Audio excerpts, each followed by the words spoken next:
everybody. Welcome to a special edition of Touring History. It's our first ever hot take episode, and I'm Lane. And I'm Hot Take Dave. And today we're ditching our usual historical deep dives to tackle something that's happening right now, the slow motion collapse of late night television. Ooh. It's true. We were inspired by some thoughts by our friend Melissa Rivers about the current state of late night comedy. And honestly, her observations really got us thinking about how we got here historically and where we might be headed. So before we dive into our analysis, let's hear directly from Melissa about what she's seeing in the industry right now. State of late night. See, I even wrote down notes because it's really fascinating to me what's happening. Let's unpack some of this. So there's the big merger with Paramount and all that stuff that went on that ended up with Stephen Colbert not being fired per se, but the whole late night franchise being ended. This was the Letterman one that got handed off to Colbert. It's an important piece of late night history. When David Letterman left NBC and CBS, is it CBS? CBS bought him the Ed Sullivan Theater. This is a very much a touchstone culturally of late night. So no one's quite sure why it happened. Was the government involved in putting pressure on CBS to Skydance and the big sale, and were they going to pull their FCC license? Don't forget 60 Minutes, which actually had to pay out President Trump for misleading information in a interview with Kamala Harris. You can go look it all up. They're saying it was too expensive and so on and so forth, but yet they didn't try and pull back any expenses.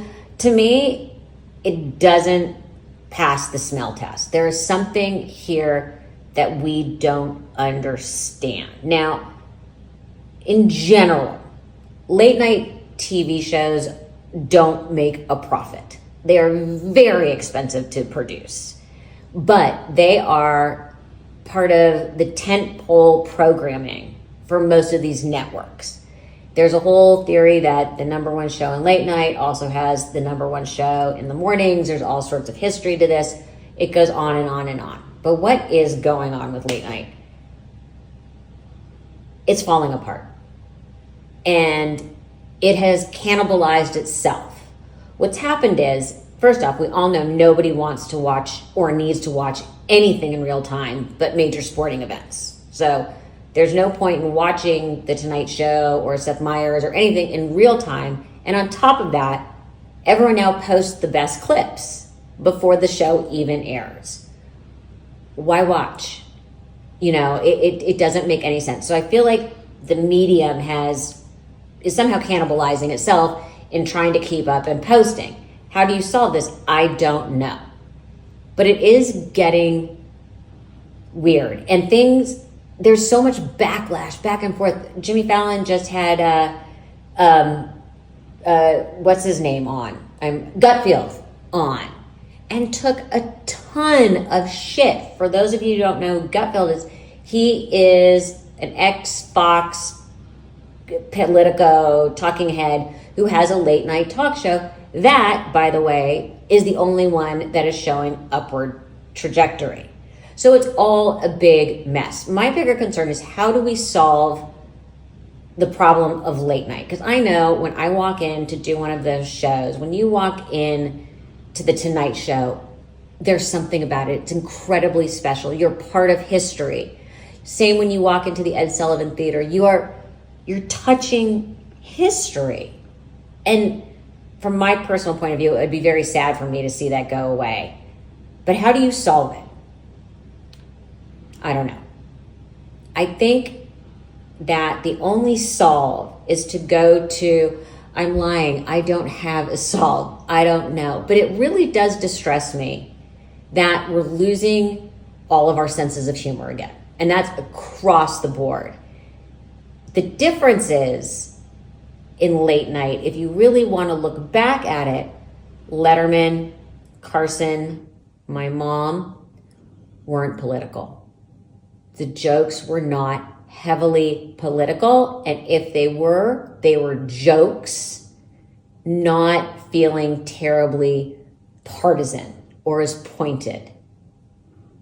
Is that what we're missing in late night TV? Is it because we can only watch things for 2 minutes? Is it because there's no incredibly strong voice, in my opinion, except for Bill Maher, who's once a week on HBO? Is that how we need to do this?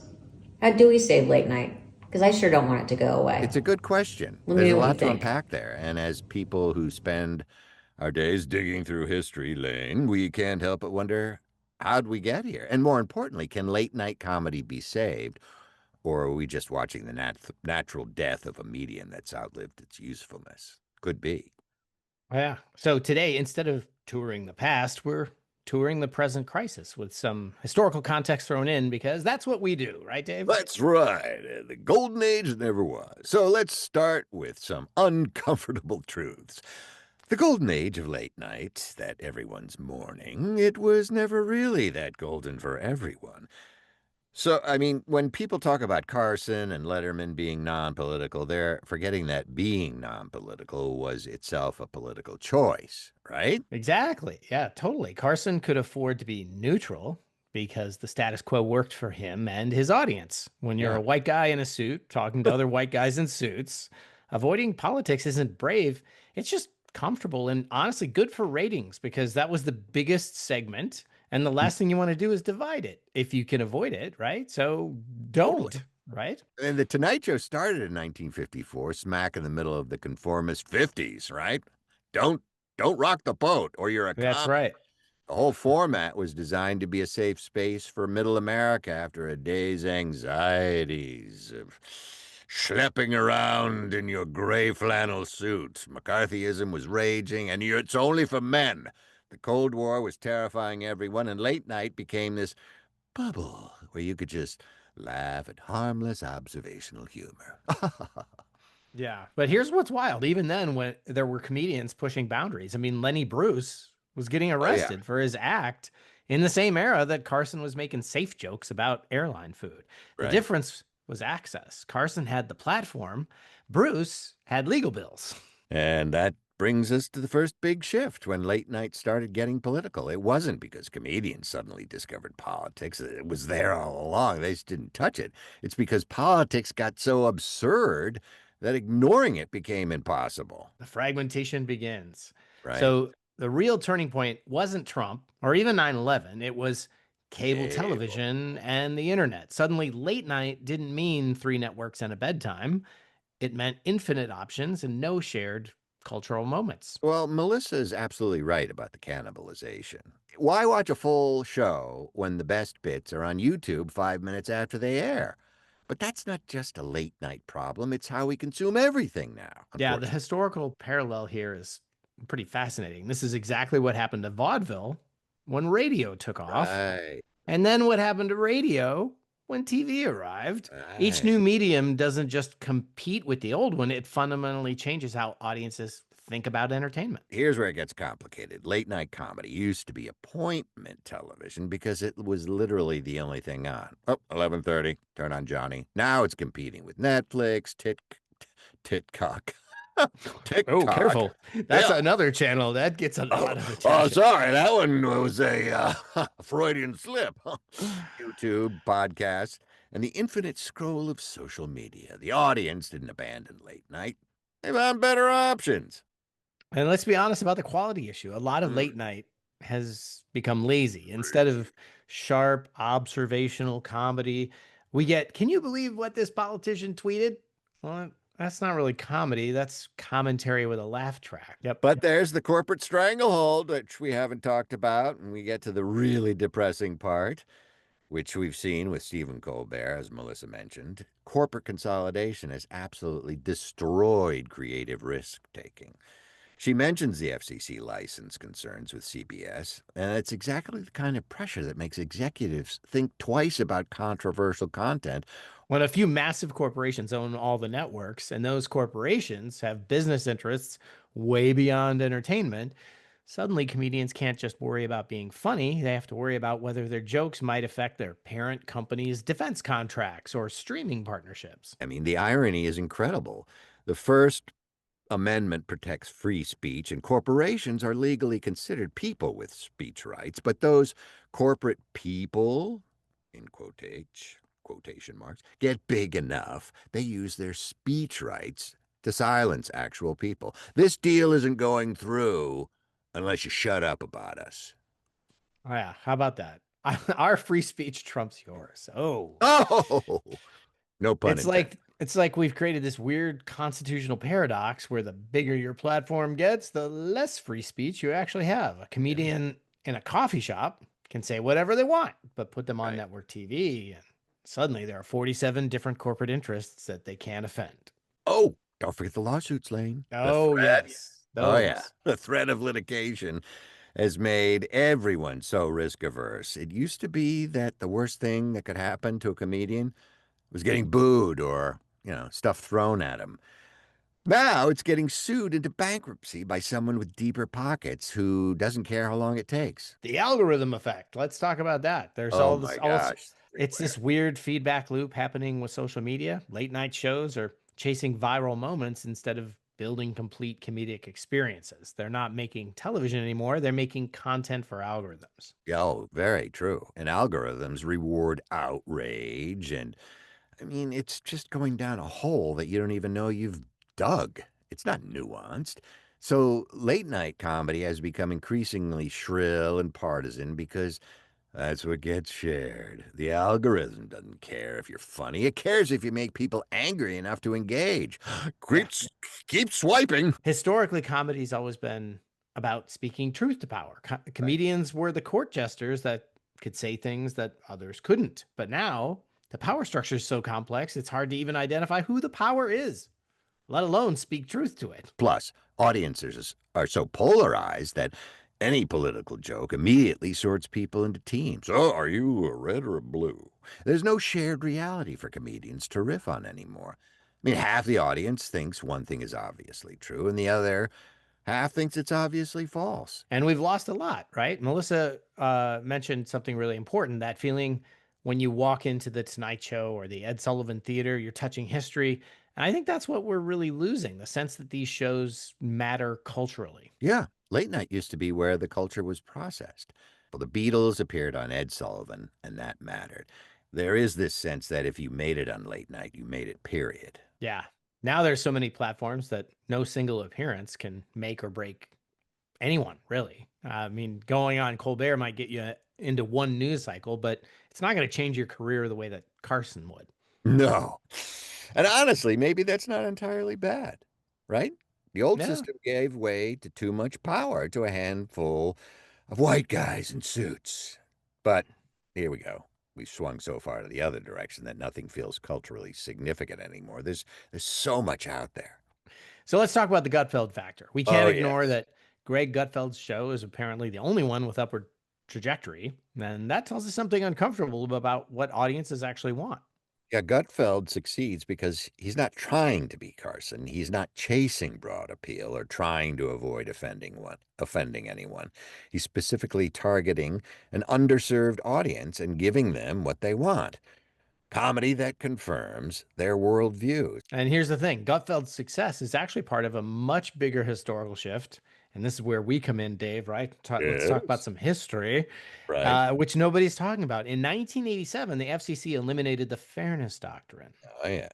Who was president in 1987, Dave? Ronald Reagan, my Yeah, friends. okay, all right. So deregulation, we know that that's a thing, especially for folks on the conservative side. So the fairness doctrine that was there, which required broadcasters to present both sides of controversial political issues, went away. Yeah, it was the law that you had to have both sides of a story. Yeah, it was for 40 years. It was a break wall, right? Or fire. What do you call it? Like a Firewall. firewall. Yeah. Yeah.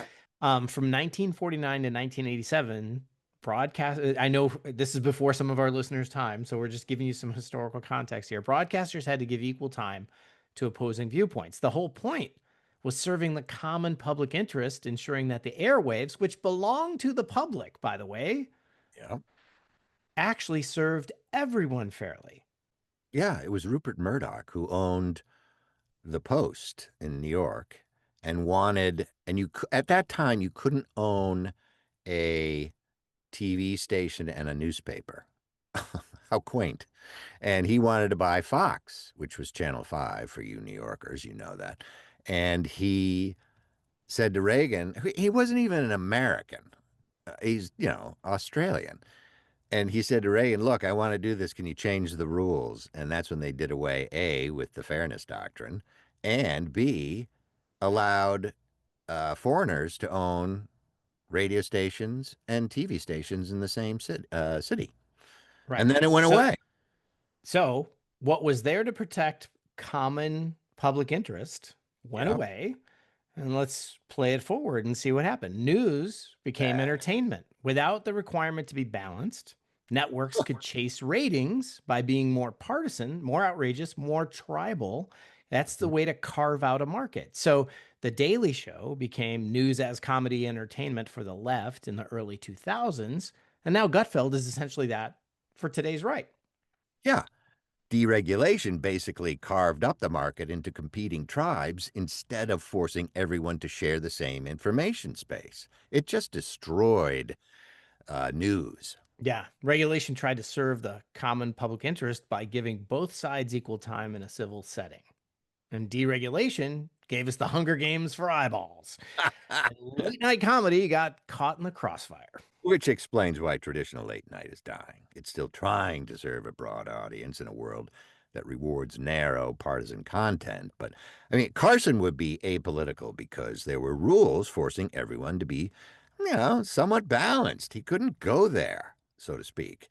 Now, there's no shared center to be apolitical from. Maybe it's not nightly. Maybe it's more like what Bill Maher does, less frequent, more focused, built for a specific audience rather than trying to be all things to all people. Well, maybe that's why Saturday Night Live has had such legs. I mean, 50 Yeah, years it's true. show. It's true. Um, or maybe it's completely abandoning the traditional format. I don't know. Why do late night shows need to be in studios, right? Why do they need house bands? Why, why do they need celebrity interviews about movies nobody cares about or goes to anymore? That's true. Yeah, there's a pattern there, right? And Yeah. historically, it's clear when technology changes how people consume entertainment, the old formats die and new ones emerge. Maybe instead of saving late night, we should be asking more like what comes next? I do think there's value in what Melissa said about losing our sense of humor. It's tragic. Comedy is how societies process stress and change. It goes back to the Greeks. If we lose that shared comedic experience, we lose a way to find common ground. Yeah. Deep, right?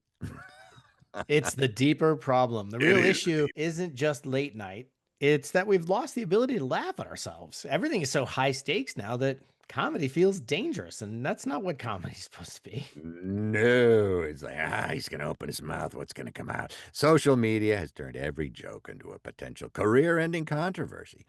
Comedians, well, they're scared. Audiences are angry. And corporations are risk averse as usual. Well, we don't want to upset the bottom line, eh, Jim?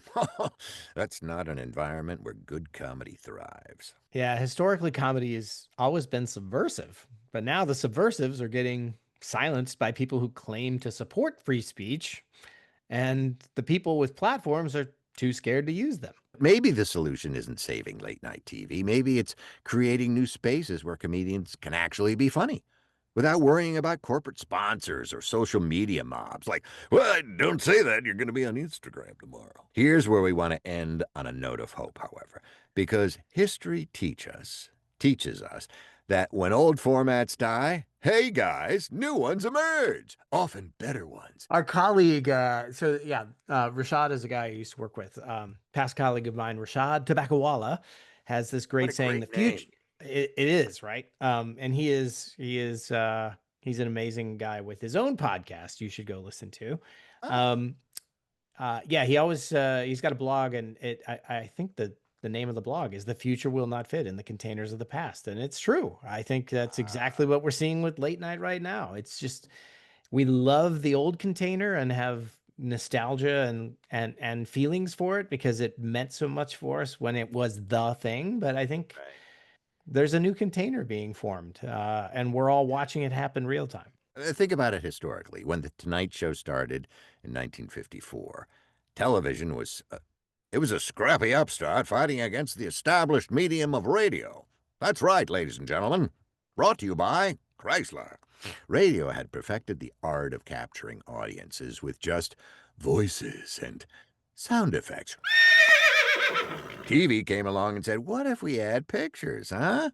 Yeah, Yeah, and radio people probably thought TV was gimmicky, expensive, unnecessary. Why do you need to see Jack Benny? His voice is perfectly fine. But TV didn't just add visuals, it completely transformed how stories were told and how audiences connected with performers. now we're also in another transitional period. I mean, the current container, late night, big studios, house bands, hundreds of union employees, corporate oversight. That's the old radio model, trying to hang on in the TV era. Yeah, the new container might be exactly what Melissa Rivers represents, or Joe Rogan, or podcasters like us, Like Dave, us. even like us. Direct connection between talent and audience, minimal overhead, creative freedom, and most importantly, authenticity. That's right. Melissa Rivers can record a video in her kitchen and reach more people with more honest take than Stephen Colbert can with his entire CBS production budget. That's not a bug, that's a feature. That's true. The challenge, as you pointed out, is distribution and Distribution. avoiding corporate capture. How do these new formats stay independent without getting swallowed by the same systems that are strangling traditional late night? Well, it's interesting you say that. I mean, I was listening to this piece on Blue Sky, which um, Jack Dorsey started because they couldn't figure out what to do with Twitter. Hmm. And they've built it so that it cannot be taken over by a corporate, you know, behemoth. Hmm. So maybe the answer is platforms that don't exist yet, but Or are are, in their infancy, like yeah, Blue Sky. yeah, that are tailored to decentralize themselves, where creators own their audiences directly. Maybe it's something we can't even imagine Hmm. yet. Like, Well, it's sounding a lot like blockchain for entertainment and content. oh, I Hmm. like that. Because I'm Yeah. a blockhead. I mean, it's like how TV seemed impossible to radio executives. What? That'll never sell. Margaret? Nobody, no one wants to see them. That's right. Be Benny. Half of these people are ugly. Have you seen them? My Yes, God, you have a they're face not for making radio. they're not making the life raft to TV. They're staying behind in the radio world. What gives me hope is that comedy always finds a way. Comedians are like water. They flow around obstacles. When vaudeville died, they moved to radio. When radio died, they moved to TV. When TV got too corporate, they moved to comedy clubs, then cable, then streaming, then podcasts. And now they're moving to whatever comes next. The container changes, but the human need for humor and connection remains constant. Maybe the future of late night isn't late, isn't on TV, and isn't in a studio. Maybe it's Ooh, whenever you want it, wherever you want it, from people who can actually speak freely because they're not beholden to corporate sponsors. that's right, the dream scenario. A media environment where talented people like Melissa Rivers and Lane and Dave can build direct relationships with their audiences, where creativity matters more than corporate politics, and where we can all come together around shared experiences again, just in a new format and, make up ads for funny products that don't even exist, like we do. Yeah.